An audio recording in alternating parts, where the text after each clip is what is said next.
Mo True Crime. I am your host, Anne Marie, and I love true crime. I am your co-host, Mark, and I hate true crime. We'll discuss old and new, solved and unsolved Missouri true crime cases. And sometimes we'll take a road trip or fly around the world to bring you a mystery from other parts of the world. You can find us on Facebook, Instagram, Twitter at Mo True Crime. Please like us and share with your friends. This podcast is not suitable for children. Please use caution when listening around others as the subject matter can be upsetting. This week we are in Columbia, Missouri. The year is 1950. This case has inspired the urban legend, The Babysitter, as well as inspiration for many movies. A babysitter is home, children are upstairs sleeping, and the phone rings. A creepy voice tells the babysitter to go upstairs to check the children. The babysitter is slightly rattled but ignores the instructions to check the children. The phone rings again and it's just a sinister laugh. The babysitter slams down the phone and then calls the police. The police tell her not to worry, that it's probably just kids having some fun, but that they will trace the call. The police call her back and tell her phone is coming from inside the house, to run, to get out. But it's too late. A man is coming down the stairs. He kills her. And we later learn that the man has already killed the sleeping children. So, Mark, what is the scariest movie you've ever seen or that's made the most lasting impression on you? Probably Children of the Corn. Why is that? I don't know. It was just scary out in that cornfield and, some of those things. So I guess it's the realism of it. It's not so much the spookiness of scary movies. It's kind of the unknown, the things that you don't know, but it's plausible that could happen, type of thing. You could see how logically something like that could happen. So those types of movies are the ones that probably scare me the most. What, like true crime? No. It actually happened? No. I mean, those things just happen, type of thing. But Children of the Corn was, I don't know, it was like demons and possession and things like that. And I don't know. So that was a long time ago. It was like when you're a kid, so things scary then aren't really scary now, type of thing. So the thing that you're referencing with the killer inside the house, so that the case we're talking about really wasn't the killer, wasn't inside the house. And I haven't heard of a case where the killer was inside the house and tapped into the phone and, done some of all that stuff. So I don't know. To me, that's a little bit far-fetched, maybe. Well, as any urban legend, it originates loosely from something that actually happened. And you can see in the movie Killer Legends where they go over a lot of the urban legends. And actually this case that we're going to be covering, they actually do some research in Columbia, Missouri on how they think the babysitter urban legend got started. And which leads me to the scariest movie for me when I was a kid was When a Stranger Calls. It came out in 1979, but I saw it, I was maybe 10 or 11, and it scared me to death. I couldn't understand how someone could call from inside the house. That is what did not make sense to me. So I became obsessed with it. And with the old rotary phones, which I don't know if a lot of people remember that or were alive to remember or know of rotary phones, but what you'd have to do is dial your house phone number. So you dial your own number and then you quickly hang it up before it started to ring, and then it would ring in the house like you were getting a call. And then when someone would pick up in the house, you can pick up the line as well and you both be connected, even though it's not really a call. Yeah, but you think in 1954, whenever this case was, that's the phone technology that they had? I don't think so. I don't think they had those ringer phones, right? Well, I know that they had the party lines, so several people would share. Lines in the 50s? They did, yeah, and we'll get to that later. They did actually mention that there was a party line. So people that don't know what a party line was is several people would have the same phone number and they would kind of share it. We had that growing up, and it was actually, I grew up on a farm, and our farm phone was connected to my grandma's. And so sometimes when I would need to call my mom or call someone, I would pick up the phone and I would hear my grandma talking to someone. And a lot of the times, when you're a kid, right? I know, but you don't have to have a party line to do that. But we did have a party line because you should be careful about how you make the noise when you pick up the receiver and put it back down. Exactly. So, but we would be at the farm and my grandma would be at her house, which was maybe half a mile away, and we would listen into her conversations. And I always thought it was so fun to eavesdrop, but it was her conversations were always. In the 50s, they probably didn't have a lot of phones in the house, right? So this, for that scenario to take place where you have somebody else in the house on a phone calling the same number. This particular case, and you have to hear them. You'd hear them. Right, but these houses weren't that big. We're talking right? about the urban legend, though. We're not talking about the Okay, case so because the phone calls actually don't It sounds like relate make to up this. stuff. This is Yeah, make up movies. but the phone calls actually don't come into play into this case at all. But there are some phone calls that are mentioned in the case that are a little bit important. But anyway, because of that movie, When a Stranger Calls, I did become obsessed of how that logically could happen. So I, was very literal of how can someone inside the house call the house phone? And so, like I said, I figured out how to do it. And what would end up happening in my little testing is that I would end up pranking my mom. And so I would, I just wanted to know if it was actually possible for that to happen, even though that urban legend is not based on an actual case. Okay, so let's get into the case and talk about this episode. So because of that film, and it always haunted me, especially when I got old enough to babysit myself. Well, not babysit myself, but when I was able to have babysitting jobs, I wanted to look into the Inspired by True Events, which starts in Columbia, Missouri on March 18th, 1950. It was a Saturday. The weather was cold that night. It was sleeting. It was dark and wet. There was a small isolated house just outside the city limits of Columbia where Ed and Ann Romack lived with their 3-year-old son, Gregory, and 13-year-old Janett Christman was coming over to babysit Gregory while Ed and Ann went to a bridge party at Moon Valley Villa restaurant. The Womacks left around 7:50 p.m., leaving Janett home alone with Greg. Before leaving, Ed Romack had shown Janett where he kept a shotgun in a closet off the living room. He taught Janett how to load and fire the gun, and he told her if anyone came to the door to turn the front porch light on. Some of the articles that I've read about this case mentioned that Ed told Janett to keep the gun by the front door, and then there's also articles that I read that he kept it in the closet and showed her, in the closet where it is in case she needed it. And how to use it, right?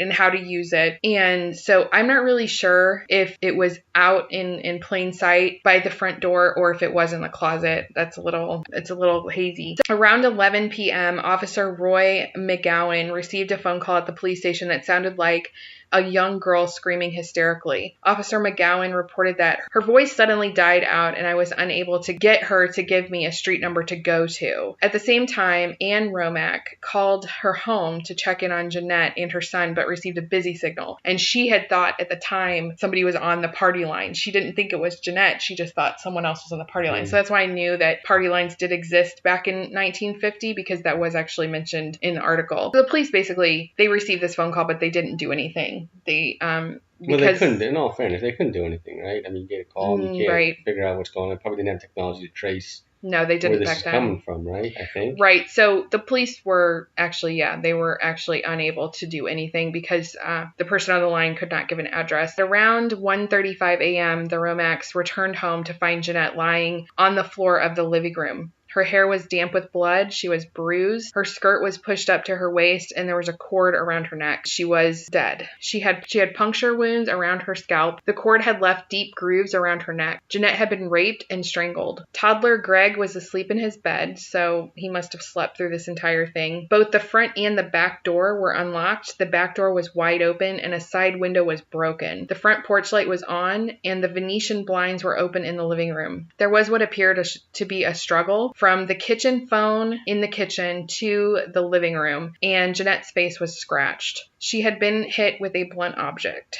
The Romacks immediately called the police, but because they were just outside the city limits of Columbia, the jurisdiction would have belonged to the county sheriff's department. However, the first officer to respond was from the city police department. This is the first of many turf wars roadblocks for this case. A window on the side of the house looking into the living room was broken. Outside underneath the window was a sawhorse. The window had been broken with a garden hoe. The Romacks said the garden hoe belonged to them, but had been put away in a utility closet before they left that night. The window was just above a piano where Janett's body was found. The Venetian blinds on the windows did not appear to be disturbed. There were family pictures and various paperwork on the top of the piano that were undisturbed. There was a small brown smear on one of the papers that appeared to be mud. This is also where it gets a little hazy because in the film Killer Legends, they do actually have the crime scene photos. And when they show the crime scene photos, obviously it's kind of hard to see because they are on the documentary, but they did make a comment that the picture of the piano where it was kind of like to the right of her body. There was a lot of stuff stacked onto it, and it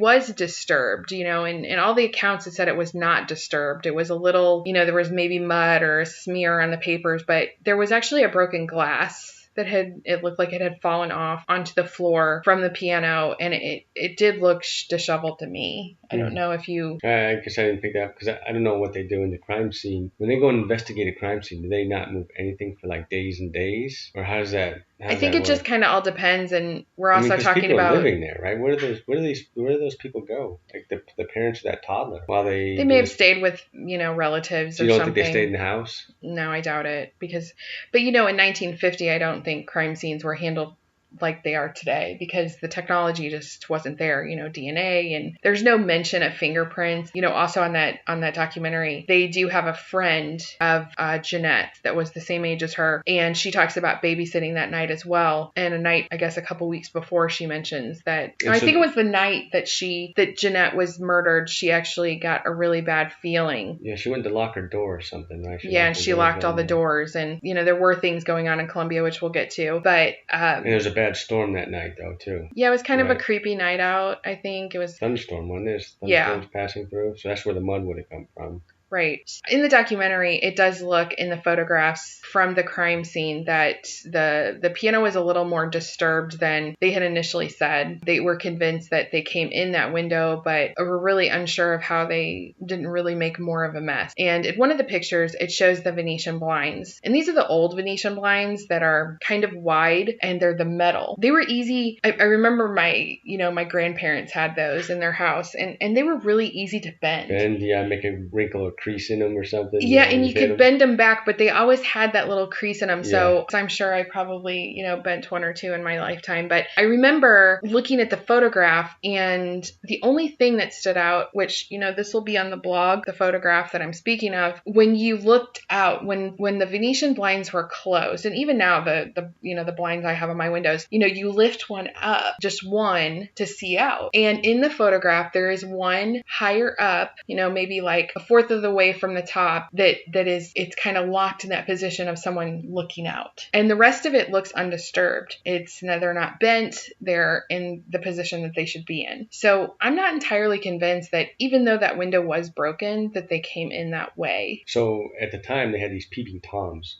So he could have been a peeping Tom. We haven't really gotten to the suspects yet. Right. Well, we haven't, there's a lot more still to cover. So we can go into more, theories or things that we think actually happened. So she could have heard something. She could have been in that. I don't know, what was it, the living room with the blind? Yes. Because it was the side of that house. It was right? the piano. So the piano, I think, was up against the wall of the two side windows, which again, these pictures of the home and all the pictures and everything we're referencing will be on the blog for you to look at. So you can, if you want to look at that and follow along, have a little reference point. So the side of the house, there were two windows, and under one of those windows, which would be the window that was the piano was under inside, had the sawhorse and the garden hoe, and the window was broken. But that's the window also that didn't have the undisturbed Venetian blinds. So I'm wondering if the garden hoe, when whomever broke the window, those things weren't disturbed because they came in that way. They were disturbed because the window was broken. So the glass would have been going inward, and the glass could have, or even the blinds being pushed from the garden hoe hitting the glass, and then the Venetian blinds, just pushing them out, could have done that. Mm-hmm. It was determined that Janett died of asphyxiation from an electric cord from an iron. The old irons that have that thick, almost braided cord is what was used to strangle her. So what was unique about this cord? So the cord had not been ripped from the iron, it had been cut. And the iron was kept in a sewing room down the hall from the living room, and the scissors used to cut the cord were also in that sewing room. So he would have had to have gone and cut this cord. What did she just do? Hey, go wait over there in the corner while I go down the hallway, get the iron, cut the cord, and I'll be back. Well, just wait a minute, I'll be right back. Yeah, I thought about that too, and I'm wondering if, because she was also hit with a blunt object, and they also found, possibly, and then they also found puncture wounds in her scalp. So he could have just initially stunned her. I don't think they ever determined that I can find what he hit her in the head with, and we are assuming that it is a he. So those old But irons, they had a point on them, right? A lot of those old irons. I guess they still do now. the iron right? was not in the living room near the body that I am aware of, and also So it wasn't the I iron. don't think it But had the puncture wounds in her scalp. no, which we'll get into the puncture wounds and the theories when we start talking about the suspects, because there is an actual explanation for that, I think. So basically what that is telling me that the cord from the iron had been used is that the person that came into that home, whatever means, knew the layout of the home, because they had to have known that iron was in that room. He might have been looking around. I gotta find something to. But if you look at Why couldn't he just use his hands? Why don't people use their hands to kill people? Well, he could have, and just to make sure he got the cord. And that's what I was going to say, is that, first of all, he could have known the location of the cord because he had been in that home before. He knew where it was. But what doesn't make sense of why you would go and get a cord all the way in another room and cut it, take the time to cut it. There was a lamp in there. I saw a lamp sitting on the piano. So that had a cord. Too. Well, if you unplugged the lamp, it was dark. It was night. True. If he took the lamp out, he couldn't see. That's true. Right? Unless I don't know if they had center lights, like your living room. So like some living rooms, they don't even have a middle light in the room, right? It's just lamps. Yeah, growing up, we didn't have one in our living room. Yeah. Yeah, there's that. So what could have happened is that he may have knocked her out, and that was the blunt force trauma, but it didn't kill her. It just knocked her out. And then he could have kind of gone through the house to find something and found the iron, cut the cord. I don't know. I'm guessing she was not conscious and then did whatever he did, raped and whatever. And because they did say she did at some point fight him, though, because there was skin under her nails. He raped her before, he killed her, right? Or she wasn't unconscious when he raped her, right? Well, there was some fight or struggle at some point, because they did say that there is what appeared to be a struggle from the kitchen phone into the living room, and she had scratches on her face and she had skin under her nails. So she was scratching it, either, his face, his neck, his arms. So there was a struggle, and that was probably initially, because I would think that if you're peeping on somebody and you're going to go and attack them, it's going to be kind of like a shock and awe kind of thing. You're not going to go in there and act like you're going to hang out and then at some point, I don't know, but you think that it would be an instant attack. He opened up he was able to get her to open the front door. Yeah, and again, we'll get to that more when we talk about the suspects, because the suspect, I think, fits the profile, is someone that knew her and she knew them, which would explain the front porch light being on, and it would also explain why he knew where the iron was. The window was broken, right? Yeah, it was broken. Mm-hmm. And there was a sawhorse underneath it. And I believe they said there was a boot print. Well, that's where the mud would have come from, right? Yeah, but it would have been more than just a smudge on one piece of paper. Oh, is that what it was? Yeah, it was just a smudge, yeah. Janett Christman was very loved by her family and friends, and her parents were Charles and Lula May. She had two sisters, Rita and Cheryl. She was smart, hardworking, played the piano, and described as such a sweet person. Apparently, she wanted to make money. She did all these part-time jobs, and babysitting was just one of them. Her family lived above Ernie's Cafe and Steakhouse, which they owned and operated. Ernie's Cafe is still open in downtown Columbia. We actually ate there a couple of weeks ago and took some pictures that you can see on the blog. Ernie's has been open for a very, very long time, and the owner was actually there, but we did not speak to him. Yeah, the current owner. Yeah, he was cooking. Yeah, the current owner, I think he's owned it close to 17, 18 years, and he was in the kitchen. And we did ask the waitress, or we asked a couple people. They didn't really know the background. They know there was a history there, but they didn't say a whole lot.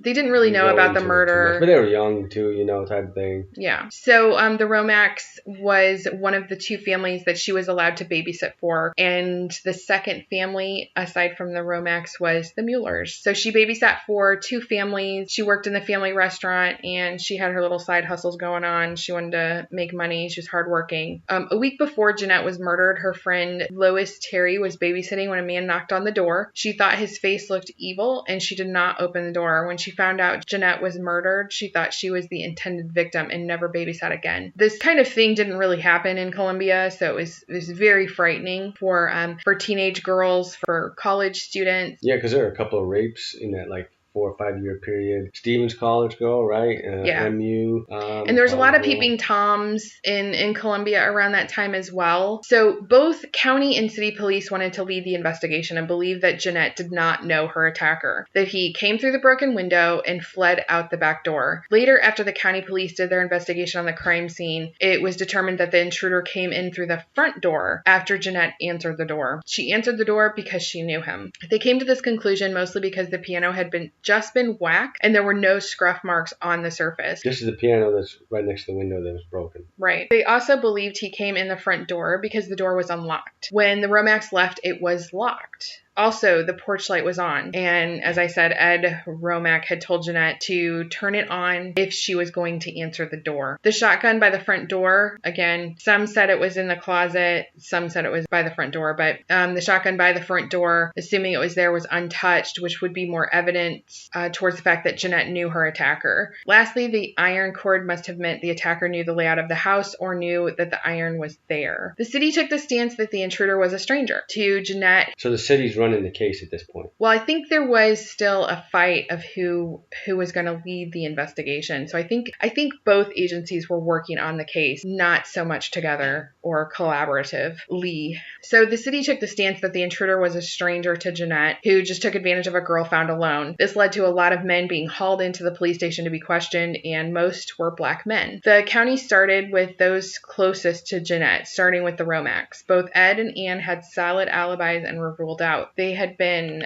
playing bridge at the Moon Valley Villa restaurant. Once the Romax were ruled out, they moved to Idaho Falls, Idaho. Ann was pregnant. Ed and Ann were interviewed numerous times, and in signed depositions, both agreed that the suspect could only be Robert Mueller. Robert Mueller was a high school friend of Ed's. Mueller was a former Army Air Corps captain with a distinguished record in World War II. Ann said that Mueller made passes at her, once trying to stuff confetti down her gown and once running his hands over her stomach when she was pregnant. The days before the murder, Mueller had been at the Romax to help Ann hem a dress. Mueller groped Ann by running his hands over her breasts. Ed said that Mueller had made comments about Janett's breasts and well-developed hips, as well as her being a virgin. Ed said that Mueller was always going on about getting a virgin. Mueller told Ed that they should go down to the Hink, which is Hinkson Creek, and get a nice girl. The Hink was an area beside Hinkston Creek that teenagers and college students would make out and drink. Ed and Ann believed that it had to be someone that knew the layout of their house that killed Janett. Mueller was a talented tailor. He used the iron and scissors the day before the murder. The day after the murder, before any details were released to the public, Mueller offered to come over and help clean up the bloody mess. Mueller even told a patron at his father's restaurant, "I don't have an alibi, buddy. I don't have no scratches." However, Mueller was at Moon Valley Villa restaurant for the bridge party the night of the murder, but Ed had sent him out to get poker chips. He was gone 1 to 2 hours, according to witnesses at the party. Some other interesting points about Mueller is that he always carried a mechanical pencil in his front pocket, and his daughter actually confirmed that. And this could have been the puncture wounds that were found on Janett's scalp. The pencil was sent to the Highway Patrol Crime Lab when they did get their hands on it, and the outside diameter matched the diameter of Janett's puncture wounds. And just remember, this is before DNA testing, so even though they had that pencil, they couldn't do much else other than measure. So what else is going on in Columbia at the time of Janett's murder? 4 years prior, on February 5th, 1946, 22-year-old Mary Lou Jenkins was found dead in her home, strangled with a cord that was ripped from a lamp in the house. She had also been raped. On February 23rd, 1946, 2.5 weeks after Mary Lou's death, a black man named Floyd Cochran was arrested for the rape and murder. Earlier that day, Floyd had killed his wife, and he had attempted to kill himself. He admitted to killing his wife. However, it's really unclear how he was arrested and charged with Mary Lou's death. So I don't know if he just was in prison and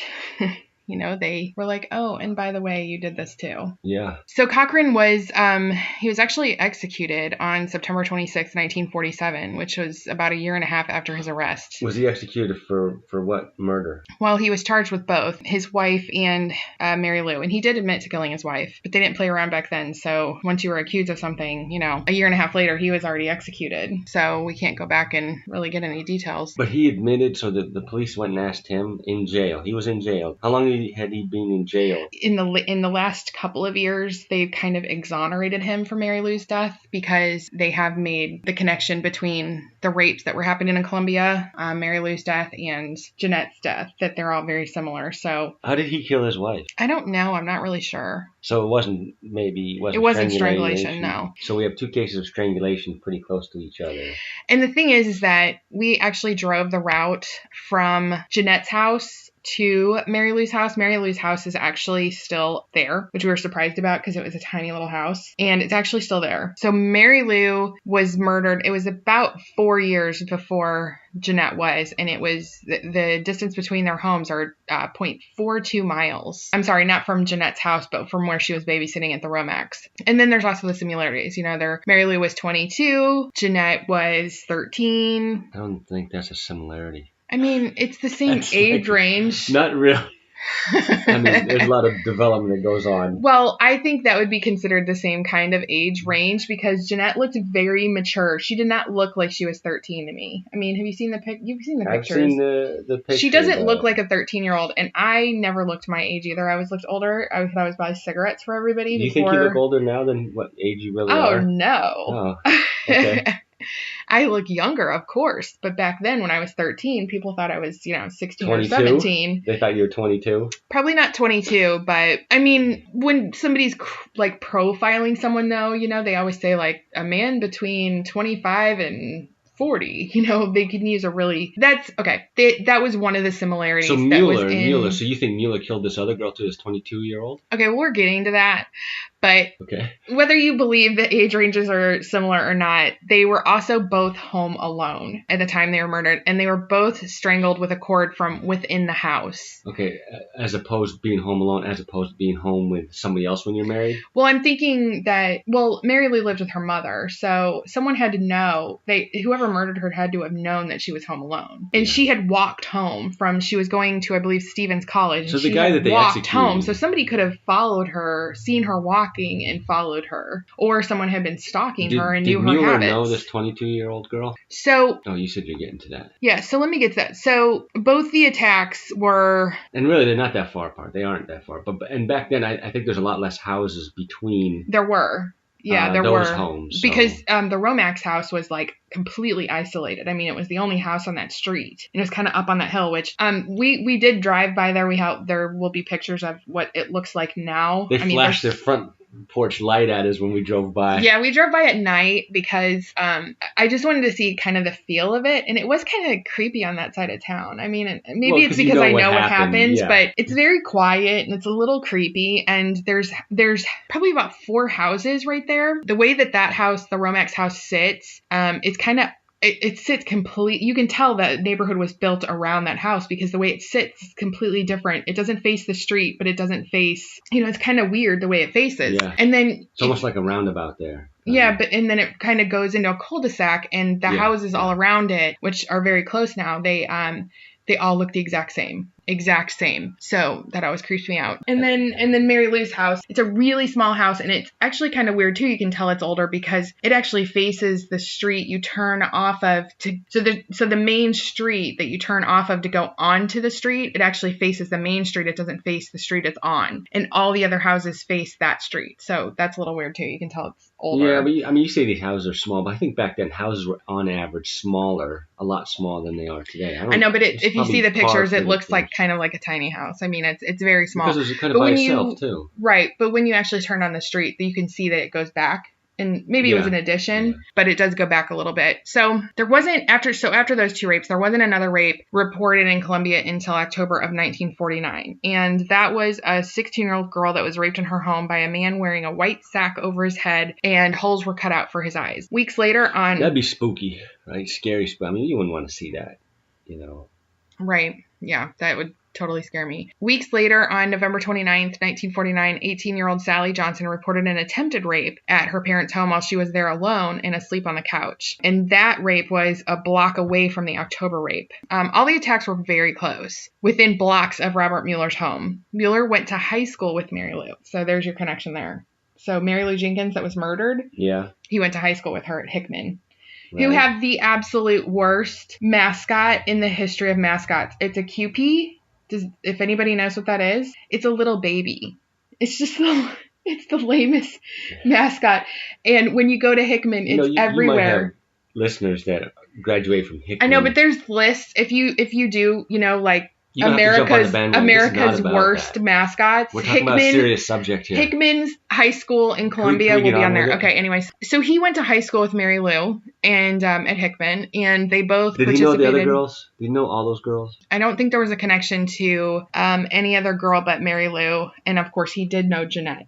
But didn't he leave out of But the other girls were not murdered, they were raped. When did Mueller leave Columbia? Okay, we're getting to that. So he went to school with Mary Lou, and they both participated in the dramatics club, which when he was in the dramatics club, he actually made masks for people to wear. And he was a tailor, so I mean, probably not unheard of that he would have masks. Mary Lou and Ann Romack. So Ann is where she was, she was babysitting at Ed and Ann's. Mary Lou and Ann Romack were classmates at Stevens College. So apparently, getting to be too many names for me. Mary Lou was walking home from school. So she was walking home from Stevens College. They saw her. And then within an hour, she was murdered. So somebody Who saw her? Witnesses had seen her walking home. Yeah. So it could have been just a random, seeing her walking by and following her or stalking her or whatever. Or it could be somebody that knew, her schedule. So by April of 1950, there had been no arrests for the murder of Janett. We're going to fast forward back to 1950. Fast forward back to 1950. That's funny. So there had been no arrests made, but the sheriff and the deputy thought there was enough evidence against Mueller to arrest him. But they wanted to arrest him when they knew he had his mechanical pencil on him because, they had the murder weapon, which is with cord, which was left at the scene, but the puncture wounds, which I still can't really figure out why those were made, they wanted to make sure he had that on him. So on May 4th, Ed Romack called investigators to say that he was getting together with Mueller for a poker party at the Moon Valley Villa restaurant. And Mueller is the one that usually kept score, so he should have his mechanical pencil on him. After leaving to attend the poker party, Mueller was leaving the house, and that's when they apprehended him. Okay, so the parents of this girl, Janett, her parents were at this poker thing. No, the people she was babysitting for. Oh, the Womacks. The Womacks were at this poker thing. And Mueller also... He was there that night. Yes, he was there that night. So but Ed had sent him to get poker chips. When you're that age, right? How old was Mueller? He wasn't that old, right? 26. Oh, he was that old? Yeah, they were about 26. Because I'm thinking, at what age you play with, when you go play games or whatever, you kind of play somewhat in your age, right? I mean, if you're like 20 well, Anne was in college. She was pregnant with their second child. They had one child. She was pregnant with their second child. They were 25, 26, okay. All about the same age, getting together for a poker party, I mean, they kind of were living the married life at that point, but they would still get together with their friends. And the wives were there as well. This wasn't just like men. It was the wives were there as well. Now, this night that they set him up, Ed set him up, this may have just been the men. I don't know. It doesn't really go into that detail. But anyway, so they... Ed Womack set him up. Yeah, basically. For the police. Because Ann and Ed were both... said, hey, we need to kind of get this guy and ask him some questions, and we need to make, you can help us with this, right? Well, I think it comes from their depositions and their insinuation that, he's the only one that could have done this because of the comments that he'd made about Janett, the way he had acted around Ann. And he knows their schedule. He knows their house. He knows their schedule. He knew they were going to be at that party because he was at that party. And they just, for all those reasons, suspected that it was him. Real quick, let's back up real quick. When the murder happened to Janett, where was Mueller? Mueller was at the poker party and then left? No, it specifically says because there is such a gap of when she could have been murdered. So they left. Remember, they left for the party. So he didn't play that night. Mueller didn't play that night. Are you listening? I'm trying. Okay. They left for the party. Who's they? Ed and Ann left Janett at their home. Right. At 7:50. Right.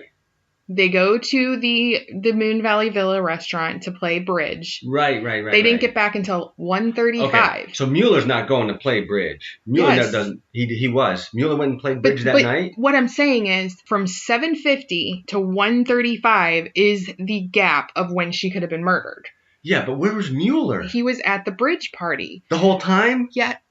Were you not listening? It's like a long time ago. I just said it. Ed had Mueller go get poker chips, and witnesses said he was gone 1 to 2 hours. On the night that she was murdered? Yes. Oh, okay, all right, yeah, all right. And then he said to someone in his dad's restaurant, because his parents owned a restaurant as well, he said to someone, I don't have an alibi, buddy. I don't have no scratches. Who said this?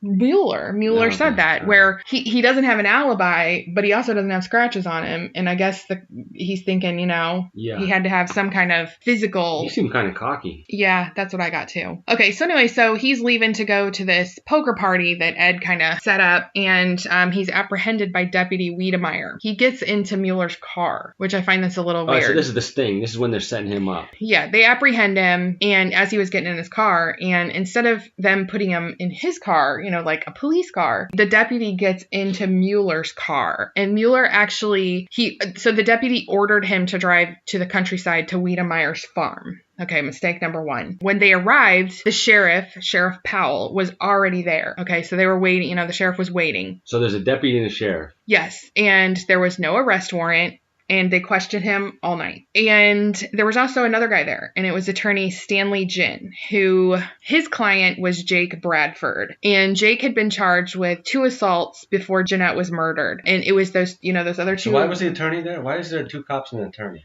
The other 2 rapes that I had mentioned, that is what Jake Bradford was arrested for. He was arrested for those rapes. His attorney was also there. So the reason why they've said... But Jake wasn't there. No. Just the attorney and these 2 cops. Yeah, and the reason why they wanted him there was so it would be a conflict of interest if they ever try to come back and say this isn't admissible. They can say, well, this attorney was there. So they basically wanted to get it out of him, but they wanted to get it out of him and still not get in trouble for it. But the attorney's not representing anybody. Okay, anyway. I mean, who calls an attorney in when 2 cops are there? They say, hey, there's just some attorney sitting over here. Who said on? An attorney can't be there. I'm thinking an attorney can't be there. Right. But Jake, so his client, he had confessed to the rapes. And then he later retracted, and there was actually eyewitnesses that said it wasn't him. So and this was a black man. So this was a black man again in Colombia, very racist at that time. There's false confessions that happen all the time. Anyway, they interviewed... No, there's not. No, they interrogated Mueller. This is someone that hates true crime. I'm just reminding you guys. So he doesn't know anything about it. I'm not going to go in somewhere and just admit, yeah, I did this and I did that, yeah. Hey, can I get a job going and admit I did all this stuff? You watched Making a Murderer with me. Do you think Brendan was... Reluctantly, I was there on the side doing something else. Anyway, guys, sorry. After the all-night interrogation, Mueller agreed to go to the police station and take a lie detector test. Now, this is 1950. I don't know. I don't even think lie detector tests are really that reliable today, much less in 1950s. He ended up passing the lie detector. And he was released on May 5th and was never charged with a crime. Okay, so when was Janett killed? She was murdered on March 18th. Okay, so we got like 6 weeks. Yeah. Right? Yeah. 6 weeks. That's a long time. Yes. I mean, you haven't arrested anybody. It's not fresh. So they're probably getting some pressure, right? Because all these things are happening in Colombia. Well, that's what we're getting. Well, I mean, that's why Floyd, Cochran was. I think that's kind of what happened targeted with the Mary Lou Jenkins. Was that somebody said, well, we got to do something about this, right? There was people and the rapes didn't stop after Mary Lou. There was 2 more after that, but they were not murdered. They were just rapes. So then fast forward 4 years, that's when Janett... Well, where's Mueller all this time after this? I think Mueller... So what do you think? What's your opinion? You think Mueller's a serial raper? Well... And got a little carried away with Janett? Let's get back to the story and then we'll go kind of at the end with the theories. A grand jury was actually convened to investigate the series of heinous crimes, of the heinous crime, rape, and murder, which shocked the whole country. So they actually did get a grand jury together. And on June 17th, so just a month and a week or so. I wonder if Wolf Blitzer was covering that at the time. I don't know.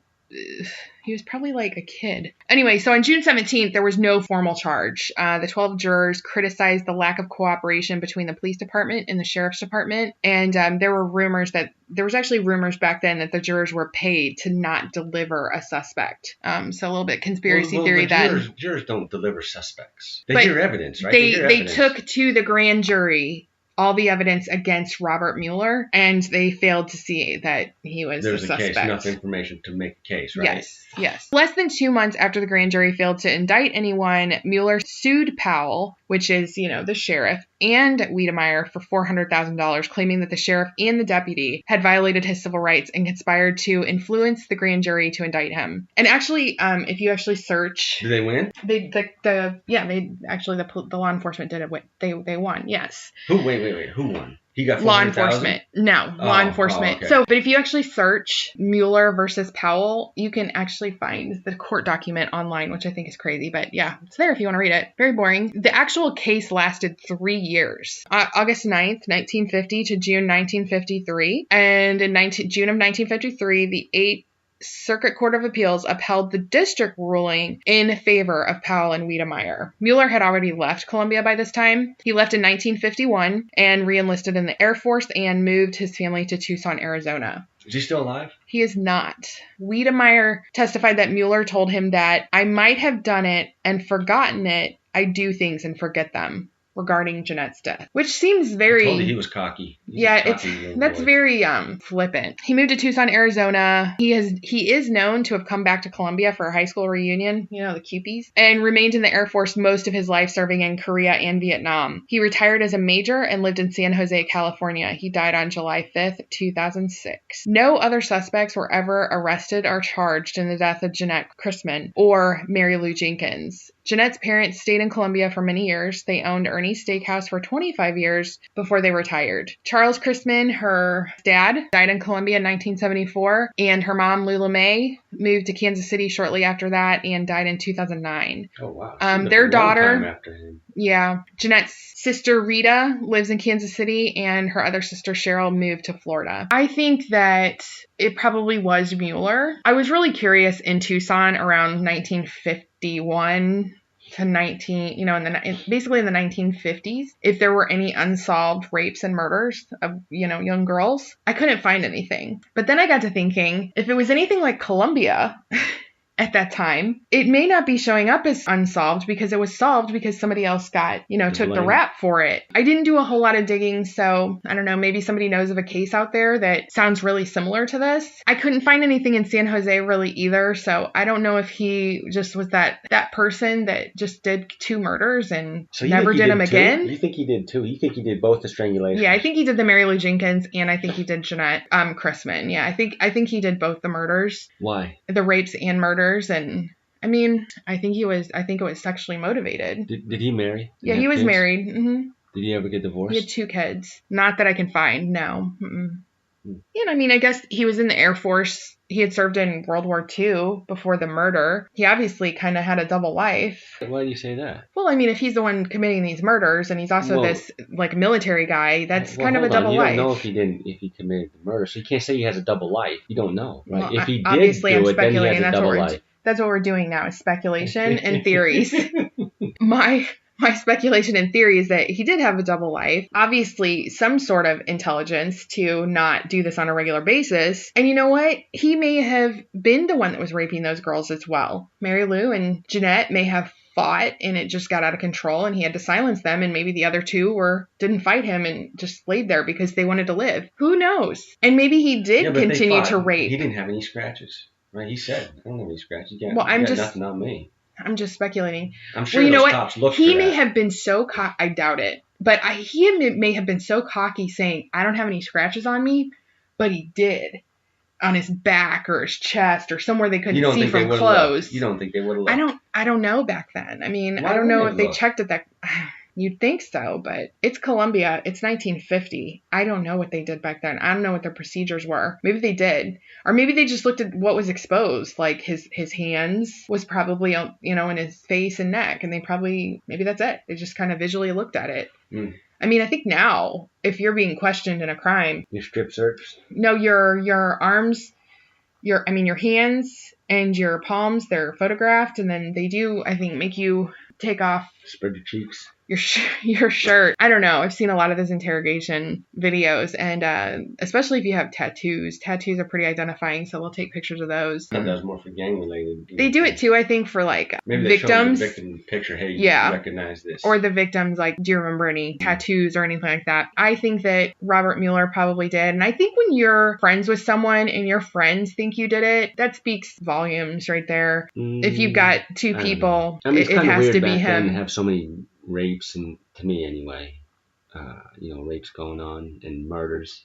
I mean, Columbia probably wasn't a real big town, No, but I mean, it probably wasn't tiny either. I think that side of town where the Romax lived, where Mary Lou Jenkins lived, where Mueller lived, which we also drove by there, it's actually a really cool house that he had lived in. And it was. Are you guys see how tiny it is and everything like that? No, I mean it looks kind of small. House. It was really, and we drove by at night, and we also drove by the next day, and there's like a 1950s truck. It's kind of weird in the driveway. But some of these houses like haunted. You think that one Janett's house is haunted? Do you think those people, if you go and talk to them? Well, because that one interview on the television, they didn't talk to him. Or they talked to the girl outside. She's doing gardening, right? Wasn't that her? She was acting like, on Killer Legends, they did speak to the homeowner, but she acted like she didn't know. Yeah. She acted like she didn't know what they were talking about and kind of directed them to the old people next door. Yeah. And said they will know. So I think she probably does know, and it probably makes her uncomfortable. But it was really weird when we drove up. So it was at night when we drove up, and we kind of sat in front of the house. Yeah, like stalkers, kind of weirdos. And favorite thing to do in the on passenger. a Saturday night. I was in the, was it Saturday? It was Friday or Saturday. I was on the passenger side trying to take pictures, and we weren't there, but I mean like 30 seconds, and the light flipped on the front porch. Like it went on and it went off. I think that was Janett saying, solve this murder. Solve this murder. But it was so creepy. And that's when I was like, oh, let's go. And I wanted to get a picture of the window on the side. They've built a garage now. You did have one. You took one. I did, but I was just so freaked out. I was just like, I'll get us out of here. It'll be up on your website, won't it? Yeah, it'll be up on the blog. All the pictures we took, and we did, like I said, we drove, we did it twice. We did it at night, and we did it in the daytime. We're good stalkers. And we drove to the Romax, we drove to Mary Lou Jenkins, and then we drove to Robert Mueller's. And Robert Mueller, it's a really nice neighborhood. It was back then as well. People had money. And we went to where that restaurant was, looking over the crescent. Yeah, we went to Ernie's. Mm-hmm. Oh, no, yeah, we had breakfast at Ernie's, but I'm talking about the one right there on the Hingston Bluffs. Right there. Yeah, so it was really bothering me where this Moon Valley Villa was, which is actually completely on the other side of town from where they all lived. Driving, it took us, 10 minutes? And that's with stoplights. So there's a lot of people now, all the way down Broadway, all the stoplights, and it was a busy, all the drunkards are out walking around. Yeah, and it's now college students.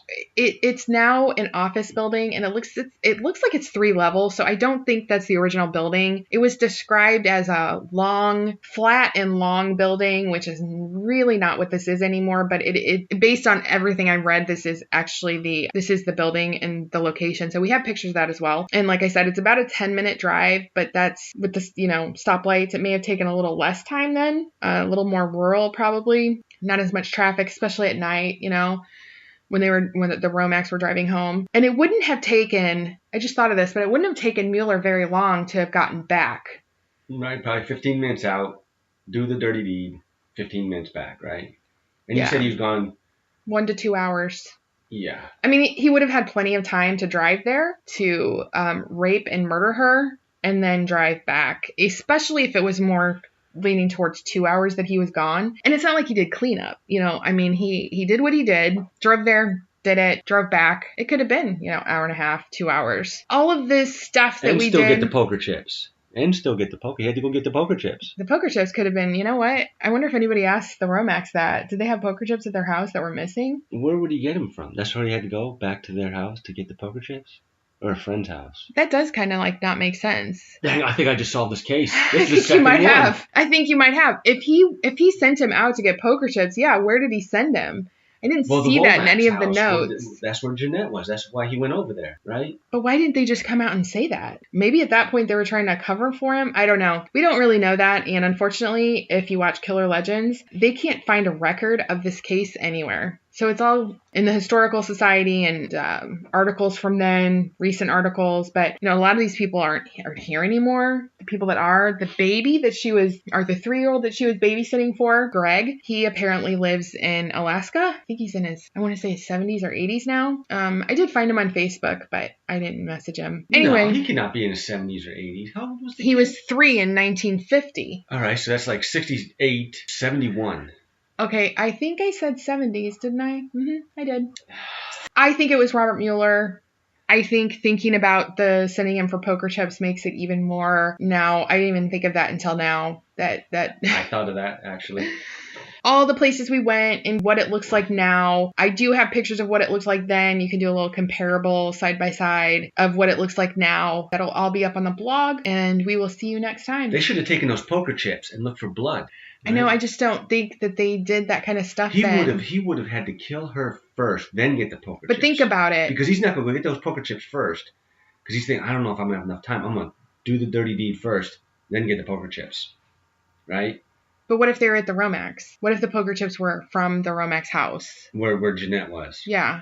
If they were in the house, that would put him there. Yeah, did he say he wasn't? They must have asked him, were you ever at the Romax house tonight? Romax. I you know what I picture? I picture this old movie of... Don't say how incompetent the cops are. Don't. I don't, but... I know that cops dealt with things a lot differently than they do now. Yeah, but that's the question these guys would be asking. They would ask, were you ever at the Romax? But I think that And he would have to say, where'd you get the poker chips from? I think they wanted you to say, I think it, they kind of beat it out of you. Not maybe, yes, literally, but I think in this case, kind of figuratively, that they just wanted a confession so bad that it was, I don't know if those pertinent kind of questions were actually asked. And maybe at that point it hadn't been put together about the poker chips. That may have come out later. I'm not really sure when time-wise that came out, but it does seem kind of important. That's the first thing they would have asked. He said, did you see Romax tonight? And I'm thinking, okay, so he comes back. He had to go get chips. Where did he get chips from? It wouldn't have taken an hour to 2 hours to go get them, first of all. Even if they were at his house. His house is 10 minutes from that. It took us 10 minutes from his house to get to that building. And that was with a bunch of stoplights on Broadway. Let's say he brings them back. He brings back the poker chips. They play with them. So they'd have to go through all the poker chips they used that night. So, if you got blood on them, poker matches don't get that dangerous most of the time. Check out the blog, and we will see you guys soon. Be good. And if you can't be good, be careful.